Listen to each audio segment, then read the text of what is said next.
Marwadi university మంచి భవిష్యత్తు కోసం తెలుగు విద్యార్థులు ఇష్టపడే యూనివర్సిటీ. కాల్ 9059052378 9059052379.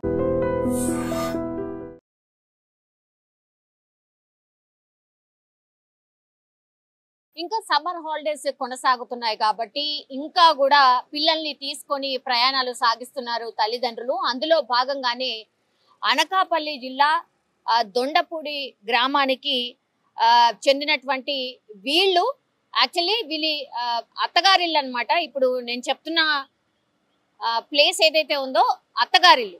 సో పిల్లల్ని అట్లాగే ఆమె అత్తగారింటికి వెళ్ళే ప్రయత్నంలో భాగంగా వాళ్ళు లింగంపల్లి రైల్వే స్టేషన్ దగ్గరికి చేరుకున్నారు. అయితే వాళ్ళ బోగి నెంబర్కి సంబంధించి కొంత కన్ఫ్యూజన్. యాక్చువల్లీ వీళ్ళు ఎక్కింది D3 కానీ వీళ్ళ బోగి నెంబర్ వచ్చేసి D8. అయితే మనకు తెలుసు కొంచెం అక్కడక్కడ మనకు ఈ టికెట్స్ మీద కూడా ప్రింట్స్ అక్కడక్కడ కొంచెం స్పష్టంగా ఉండవు. సో ఆ కన్ఫ్యూజన్ లోనే పాపం వాళ్ళ భర్త కూడా వీళ్ళ వెంట వచ్చిండు. సరే వేసవి సెలవులు ఉన్నాయి కదా వెళ్ళు పిల్లల్ని తీసుకొని అని భర్తనే వాళ్ళని లింగంపల్లి రైల్వే స్టేషన్ లో డ్రాప్ చేసి D3 బోగిలో ఎక్కించి తను వెళ్ళిపోయిండు.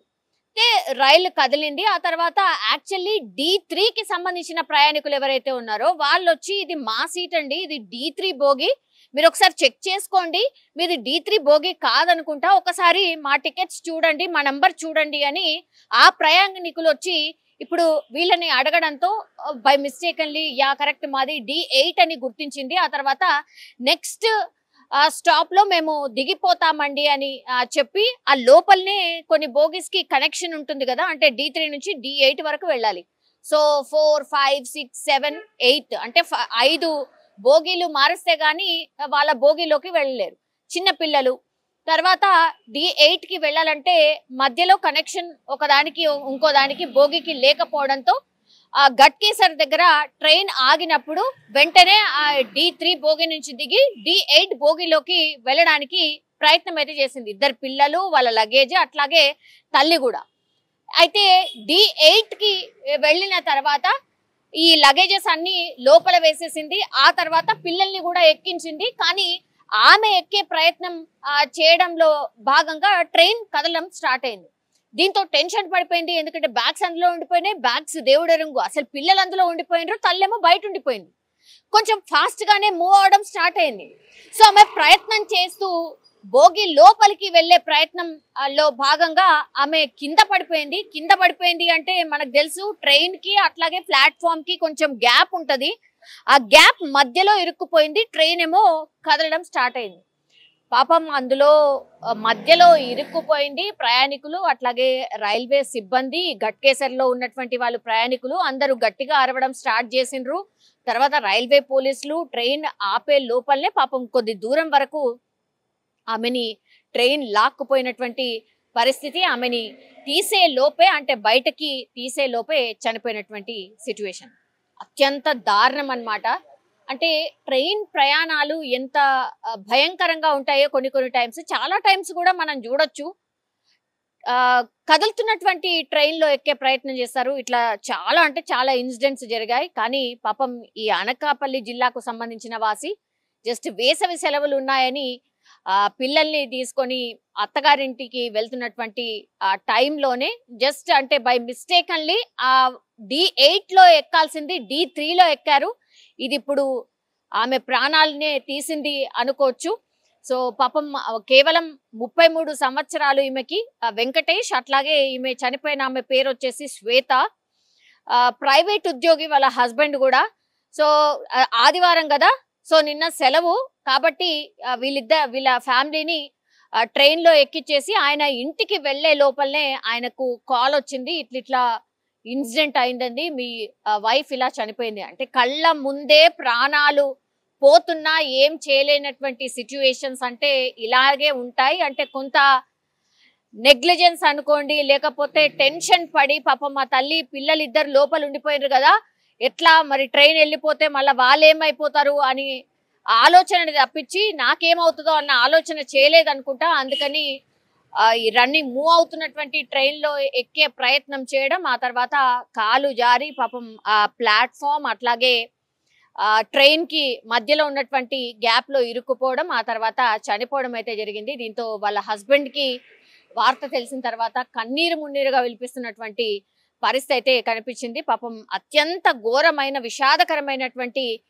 ఘటన అనుకోవచ్చు. కానీ దయచేసి ప్లీజ్ ఇట్లాంటి చాలా మన కళ్ళ ముందు చాలా మంది ఇట్లాంటివి కూడా చేస్తూ ఉంటారు. దయచేసి ఇట్లాంటివి చెయ్యొద్దు. ఎందుకంటే ప్రాణాలు పోతున్నా సరే లెక్క చేయకుండా ఇట్లా చేస్తే చూడండి, ఇప్పుడు ఫ్యామిలీ ఆగమైపోతుంది, పిల్లలు అనాథలుగా మారిపోయినటువంటి పరిస్థితి. కాబట్టి ముందే క్రాస్ చెక్ చేసుకోండి. ఇట్లా బై మిస్టేక్లీ ఇట్లా వేరే వేరే బోగీలలో ఎక్కకండి. ఆర్ అన్ని క్షుణ్ణంగా పరిశీలించుకోండి. ఇది కరెక్టా కాదా, మేము ఎక్కినటువంటి బోగి కరెక్టా కాదా, మా సీట్ నెంబర్ కరెక్టా కాదా, ఇట్లా అన్ని కూడా చెక్ చేసుకోండి. పిల్లలతో ప్రయాణం చేసేటప్పుడు మాత్రం ఇవన్నీ కూడా క్రాస్ చెక్ చేసుకోవాల్సిందే, లేకపోతే ఇట్లాంటి అనార్థాలు అయితే జరుగుతుంది. వీకెండ్ దట్టు హైదరాబాద్ లో వీకెండ్ ఎట్లుంటుందో మన అందరికీ తెలిసిందే. వీకెండ్ రాగానే పూర్తిగా ఎంజాయ్మెంట్ మూడ్లోకి వెళ్ళిపోతూ ఉంటారు. అట్లాగే ఎస్పెషల్లీ ఈ జాబ్ చేసేవాళ్ళు అండ్ దట్టు ఐటీకి సంబంధించిన ఉద్యోగస్తులు ఎవరైతే ఉంటారో వాళ్ళందరూ కూడా ఎక్కువ మట్టుకి ఇట్లా వీకెండ్ పార్టీ మూడ్లోకి వెళ్ళిపోతుంటారు. అంటే సాటర్డే సండే వచ్చిందంటే టోటల్లీ ఒక పార్టీ మూడ్లోకి వెళ్ళిపోతుంటారు. అట్లాగే ఒక ఉద్యోగి, ఈయన కూడా ఈ సికింద్రాబాద్లో ఒక ఏసీ కంపెనీలో సీనియర్ ఎగ్జిక్యూటివ్గా పనిచేస్తున్నారు. ఆయన పేరు వచ్చేసి హర్షవర్ధన్. ఆయన గచ్చిబౌలిలో ఉంటాడు. ఫ్రెండ్స్ అందరు కలిసి పార్టీ చేసుకుందామని దగ్గరలో ఉన్నటువంటి ఒక పబ్కి వెళ్ళిండ్రు. నిన్న నైట్ పూర్తిగా పబ్లో ఆడిండ్రు, పాడిండ్రు, డ్రింక్ చేసిండ్రు, అంతా అయింది.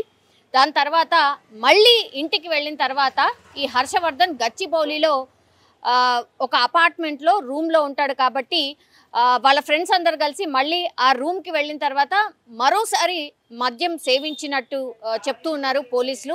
యాక్చువల్లీ ఇన్సిడెంట్లో ఏం జరిగిందంటే అక్కడి వరకు అంతే బాగానే ఉంది, కానీ పబ్లో మద్యం సేవించడం, ఆ తర్వాత పబ్ అనగానే మనకు తెలుసు అక్కడ డ్రింక్స్తో పాటు ఎంటర్టైన్మెంట్, మ్యూజిక్, అదంతా లైవ్ మ్యూజిక్ ఉంటుంది, అట్లాగే డ్యాన్స్ ఫ్లోర్ ఉంటుంది. కాబట్టి డ్యాన్స్ చేయడం, తాగడం ఇదంతా ఎంజాయ్ చేసిన తర్వాత మళ్ళీ అగైన్ వాళ్ళు గచ్చిబౌలిలో ఉన్నటువంటి ఆయన అపార్ట్మెంట్కి వెళ్ళిన తర్వాత మరోసారి మద్యం సేవించడం, ఆ తర్వాత ఏమైందో తెలీదు హర్షవర్ధన్కి ఒక్కసారిగా వాంతులు స్టార్ట్ అయ్యాయట. ఎంత భయంకరం అంటే అసలు వాళ్ళ ఫ్రెండ్స్కి అర్థం కాలేదు. అంటే అందరు కలిసి మద్యం సేవించారు కాబట్టి వాళ్ళ ఫ్రెండ్స్కి అర్థం కాలేదు. దీంతో దగ్గరలో ఉన్నటువంటి ఏఐజీ హాస్పిటల్కి కంటిన్యూషన్గా వామిటింగ్స్ అవుతున్నాయని హర్షవర్ధన్ని ఎమర్జెన్సీగా ఏఐజీ హాస్పిటల్కి తరలించమైతే జరిగింది.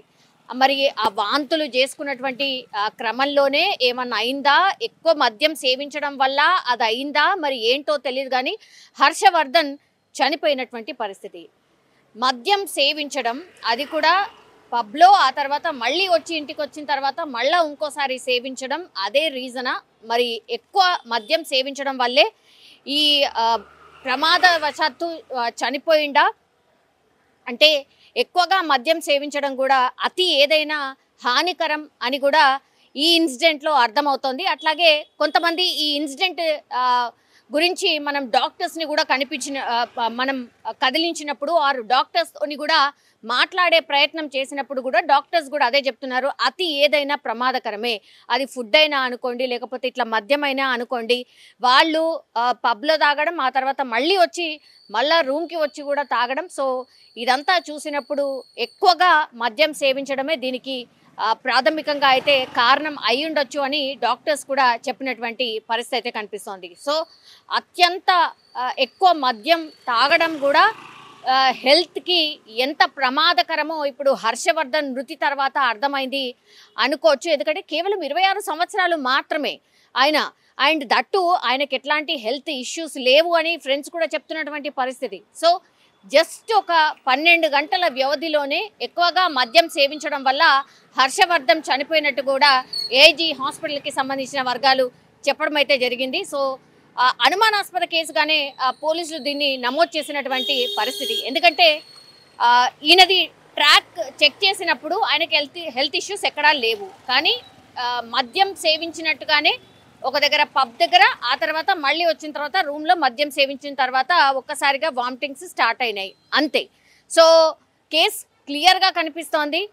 బట్ అయినా సరే ఇంకేమైనా జరిగిందా అనే కోణంలో కూడా పోలీసులు విచారణ అయితే చేస్తున్నారు. కానీ డాక్టర్స్, ఏజీ హాస్పిటల్కి సంబంధించిన వాళ్ళు చెప్పిన దాని ప్రకారం అయితే అతిగా మద్యం సేవించడం వల్లే హర్షవర్ధన్ చనిపోయినట్టుగా కూడా చెప్తున్నారు. సో ఇది ఒక రకంగా అందరూ ఎవరైతే ఈ మద్యం ప్రియులు అనుకోండి, ఇది వెరీ కామన్ అయిపోయింది. అంటే పార్టీస్ కానీ ఇట్లా పబ్లకు వెళ్ళడం కానీ ఇదంతా కామన్ అయిపోయింది. కానీ అత్యంత ఎక్కువగా ఏదైనా సేవించేటప్పుడు మాత్రం ఇవి గుర్తుపెట్టుకోండి, ఇట్లా ప్రాణాల మీదకి కూడా వస్తుంది, ప్రాణాలకే ప్రమాదం అనేది గుర్తెరగండి అనేటువంటి మాట అయితే చెప్తున్నారు డాక్టర్స్ అయినా సరే, పోలీసులు అయినా సరే.